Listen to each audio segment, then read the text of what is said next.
في هذا الفيلم جاكي شان سميتو كوان وبنته الوحيدة سميتها فان. جا كيتسناها حدا مدرستها باش يديها يشري ليها فستان باش تلبسو في حفل التخرج ديالها. البنت مزروبة وشاد فيها قشابة. هاي البنت كبرات وتخرجات وغادا تشري الفستان ديال التخرج ديالها. ملي وصلوا نزلت هي مزروبة ومشات كتجري دخلت للمحل فين غتشري الفستان بين ما هو يستاسيوني قبل ما يديو ليه البيرمي، وكدوز حدا هاد المتفتف اللي طاحوا ليه السوارت. هبط خداهم ومشى دخل لنفس المحل. كوان بقى كيقلب تلقى بلايصه جاي يستاسيوني فيها، لقى واحد اخر تا هو غيستاسيوني فيها وداروا كسيده بيناتهم. منين نزل يشوف الموتور ديال هذاك المتفتف كانت فيه قنبله تفرقعت شتتت الشارع كله بما فيهم المحل اللي دخلت ليه بنت كوان. من بعد ما فاق من الصدمه اللي خسرت ليه وجهه تفكر بنته ومشى كيجري باش يعتقها. في نفس الوقت كيجي تليفون لهذا الصحفي اللي سميتو ايان، وجا في هذا التليفون ان الاتحاد الديمقراطي المستقل هو المسؤول على هذه التفجيرات، وبانهم مازال غيفجروا البنك المركزي اللي هو اللي كان مقصود بهذا الانفجار، وقالوا ليه بلي مازال غيستمروا في التفجيرات واعمال التخريب الا بقات الحكومه البريطانيه كتدعم السيطره على الشمال الايرلندي. وفي الاخر عطاو واحد الكود باش يبقاو يتواصلوا معاه. مشى هو كيجري للبلاصه اللي وقع فيها التفجير وبدا كيصور كوان اللي كان مرمي في واحد الكوان وشاد بنته كيبكي عليها. ما كانش متيق بانها ماتت وما بقاش غيشوفها. في الجهه الاخرى كانوا الارهابيين كيتفرجوا في التلفازه اللي انتشرت فيها ديك الاخبار كلها، وكانوا فرحانين واعتبروا هذا الشيء انجاز بالنسبه لهم. وصل الخبر لهذا خونا اللي هو نائب الوزير في ايرلندا، وهو اللي تكلف بالملف بنفسه وبدا الخدمه باش يحاول يمنع اي انفجار اخر.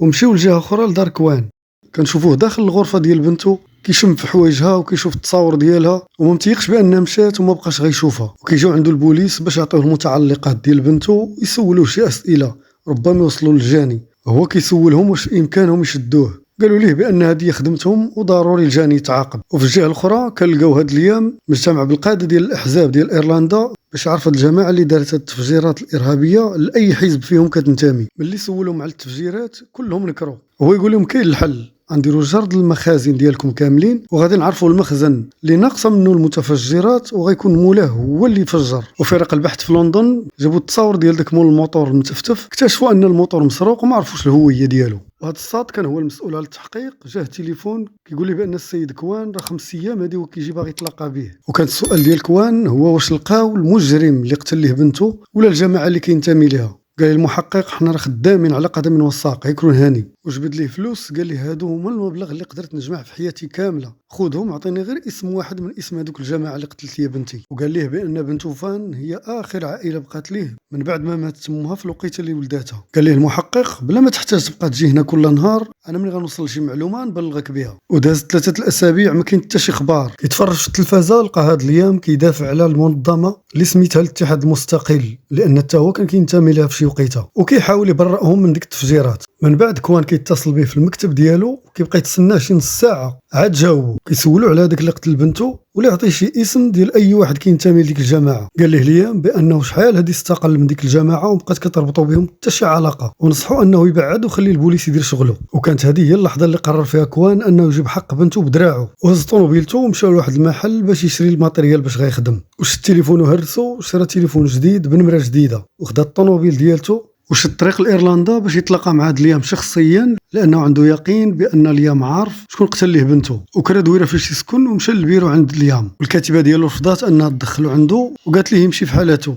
ولكن ملي شافته ما بغاش يمشي هي تعيط له على رجال الامن. وهنا ليام كيطلع عليهم وكيعرف بانه اب ديال شي ضحيه ديال التفجير وخلاه يدخل عنده للبيرو وكيسولوا على سبب الزياره. كوان قال ليه بغيت نعرف شي اسم من الاسماء ديال دوك اللي داروا التفجير. ليام قال ليه ما بقاش عندي حتى شي صله بهم لان 30 عام هذه باش استقليت عليهم. شاف فيه كوان وقال ليه في وقت قريب غتغير رايك. من بعد شكرون هذا خرج ومشى للمرحاض اللي كان موجد فيها الماتريال اللي كان شرا، وقاد 2 قريعات وعلقهم في الحمام وعلق فوق منهم واحد الكارو وشعلو وخرج بشويه عليه من الوزاره. العافيه ديال الكارو حدا وصلت لذاك الخيط اللي كان معلق القرعات، قطعوا وقع انفجار كبير. الوقيته اللي كوان كان بعد بزاف وغبر ليه الاثار، وجاو الشرطه باش يحققوا شكون مول هذه الفعله، ولكن اليوم من سولوه انكر انه عارف شكون. وتسدات القضيه على اساس ان راه الانفجار اللي وقع سببه غير واحد البوطه. من بعد ما مشاو البوليس اليوم امر الرجال ديالو انهم يمشيو يقلبوا على كوان ويطردوه قبل ما يتسبب لهم شي مشكل اخر. من بعد كوان كيتصل باليام واليام بقى كيهدد فيه، ولكن كوان قال ليه ما شتي والو، انا بحراد بديت، بغيتيني نحبس عطيني الاسماء وسد عليه. اليام غيلتجأ لولد خوه شون لانه محترف وغيساعدو في القبض على كوان. وملي كان اليام غادي يركب في طونوبيلتو شاف بحال شي قنبله تحت الطونوبيل.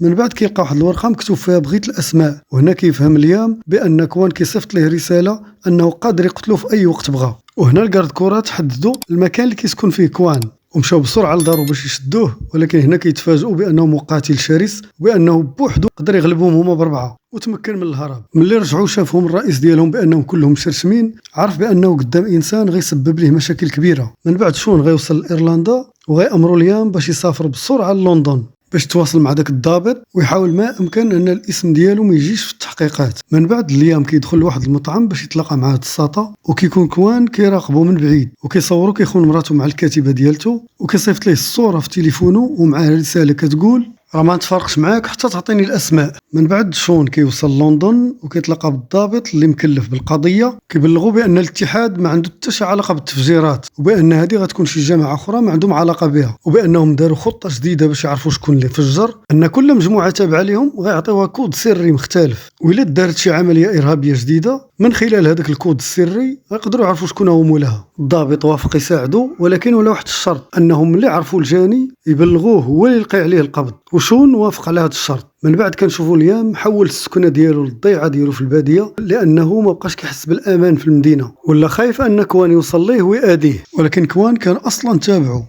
وفعلا دخل الفيرما وقدر يحط فيها واحد القنبله اللي انفجرات، وكانت هذه رساله لذاك ليان بانني راه قادر نوصل لك الوقيته اللي بغيت. ليام خرج مخلوع من دارو وطلب من المساعد ديالو باش يزيد يكثر الحراس، وقال ليه باننا غالبا ما قدرناش القوه ديال هذا الشيباني اللي تابعنا التقدير الصحيح، ولكن واخا زادوا عدد الحراس في النهار الثاني كيسمعوا واحد التفجير.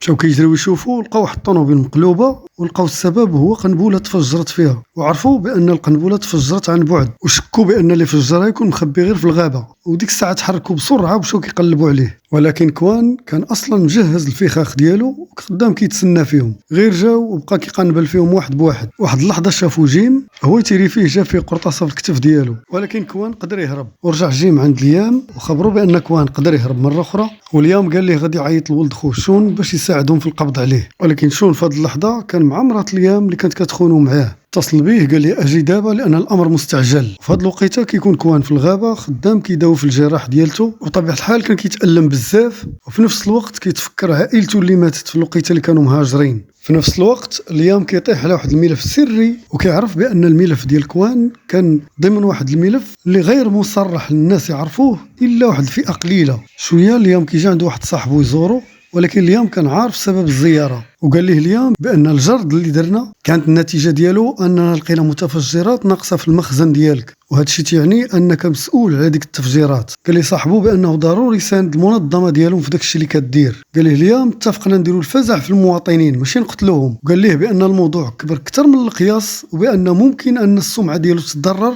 الا تعرف بانه كيساعدهم. قال لي صاحبه انت عارف بان الرؤساء ديالنا هما اللي حاطين لنا الخطه وضروري نتابعوها، وخاصك تزرب وتقضي على داك الشينوي قبل ما يفضحك ويفضحنا. وشويه مشى بحالته وخلاه. ملي اليام رجع للمكتب ديالو وقف عليه كوان وقال له الكرسي اللي جالس عليه راه تمنو قنبله، اعطيني دابا الاسماء والا غنفجرو. قال ليه اليام راني داير خطه والا جا شي تفجير جديد غنعرف شكون مولاه. قال ليه كوان غنزيدك نهار ونعاود نوقف عليك. لغد ليه كيوقع واحد التفجير في واحد الطوبيس فوق واحد القنطره في وسط لندن.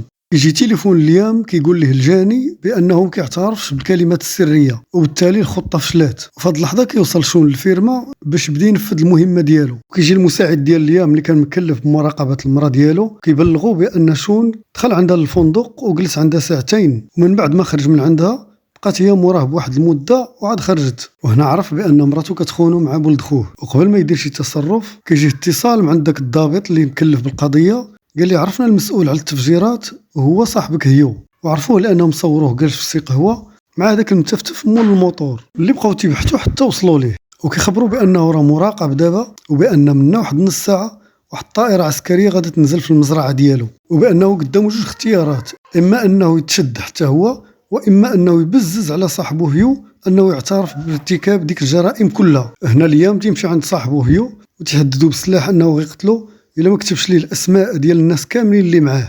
ومن بعد ما كيلقى الاسم ديال الكاتبة ديالته وكيعرف بأنها كانت جاسوسة ديالهم، خاف من الفضيحة هو يقتل صاحبه، واتصل بالضابط وعطاه جميع الأسماء والأماكن اللي كاينة فيها. اتصل بشون وعطاه الأسماء باش إلا كوان هزمو يعطيها ليه ويفلت منه. شون بقى كيقلب في الغابة حتى تلاقى مع كوان، داب زوا وياه، لكن كوان كان محترف عليه وكان قاد يقتلو ولكن ما بغاش. وشون عطاه الأسماء والأماكن ديال العصابة اللي دارت التفجيرات، هو يطلقو وخلاه مشى عند عمو. ملي كان جالس هو وياه قال ليه عمو بان ما كان حتى شي واحد عارف القضيه ديال كلمات السر الا هما بجوج، وقال ليه انه كان كيراقب مرته وعارف شنو كان كيطرا. وملي شون اعترف ليه بانه قال ليه الخطه كلها، قال ليه بانها كانت غير كتستغلو لصالح صاحبه، وقال ليه بانه مازال عنده واحد المهمه اخيره من بعد منها ما بقاش بغى يشوف كمارته. لغد ليه الشرطه محاصره الشقه اللي موجودين فيها افراد العصابه، وكوان دخل من الباب اللوراني وانتحل الصفه ديال عامل الصيانه. قبل ما يخليه يدخل فتشوا ليه الشنطه ديالو، لقاو فيها السلاح، هجموا عليه، الساعه بقى كيفرشخ فيهم واحد بواحد، وكتجي واحد القرطاسه في الكاتبه ديال ليام. من بعد الشرطه كتهجم على الشقه وكتدخل باش تشد افراد العصابه. كان كوان ديك الساعه اختفى من بعد ما تأر لبنته وخدا حقه بدراعه، وكيعرفوا بان هاد الكاتبه كانت جاسوسه في المكتب ديال ليام، والبوليس كيعرفوا باللي كاينه قنبله اخرى باغا تفرقع، كيحددوا بلاصتها وكيتخلصوا منها وكتنفجر بلا ما تخلي لا خسائر بشريه ولا ماديه. وليام كان كيظن انه قدر يخدع الجميع ويفلت بالجريمه ديالو، ما كانش عارف بان الكاتبه ديالو اعترفت للشرطه في الوقت اللي اقتحموا الشقه بان ليام كان مشارك مع هيو في كامل داكشي اللي كان دار. من بعد كنشوفوا شون مشى ينفذ اخر مهمه كلفوا بها عمو، وهي قتل ليه مراته. كيجي كوان للدار ديال ليام وقال لها انا راه عارفك انت اللي خططتي لهذوك الجرائم والتفجيرات كاملين، وخلاه ينزل تصاوره في الانترنت باش يبان للعالم كله بانه ارهابي. من بعد ما انتقم لبنته خدا حقه بدراعه، كوان رجع لحياته الطبيعيه.